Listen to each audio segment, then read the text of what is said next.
কোথায় যাচ্ছেন বন্ধুরা? চুপচাপ আমার এই রেসিপিটা দেখে যান। আজকে আমি বানাচ্ছি ডিমের কারি। তো চলুন দেখতে থাকুন কিভাবে বানাচ্ছি। নুন হলুদ মাখিয়ে ডিম আমি ভেজে তুলে নিলাম। ওই তেলের মধ্যে দিয়ে দিলাম বেশ খানিকটা পেঁয়াজ, হালকা নাড়াচাড়া করে তেজপাতা দিতে ভুলে গিয়েছিলাম, দিয়ে দিলাম।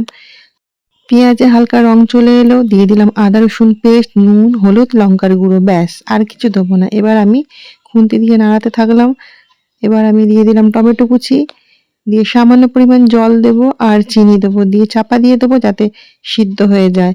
মশলাটা দেখুন সিদ্ধ হয়ে এসেছে। এবার আমি কষিয়ে নেব। কষাতে কষাতে দিয়ে দেবো কাঁচা লঙ্কা কুচি। এবার আমি আসল জিনিসটা দিয়ে দেবো, যার জন্য এত তোড়জোড় করছি।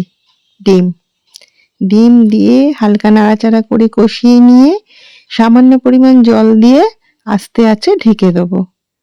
এবার আমার রেসিপি রেডি হয়ে গেল। ঢাকনা খুলে নিলাম। আমি কিন্তু এতে ধনেপাতা গরম মশলা কিছুই দিলাম না।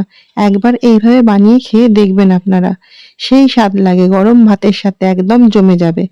এখন তো শীতকাল, লাল লাল ঝাল ঝাল কষা কষা সব তরকারি খেতে ভালো লাগে আর হজম হয়ে যায়, রান্না করতেও ভালো লাগে। তাই বানিয়ে ফেললাম ডিম কষা। আমার এই রেসিপিটা ভালো লাগলে আমার চ্যানেলটা লাইক শেয়ার সাবস্ক্রাইব অবশ্যই করে দেবেন।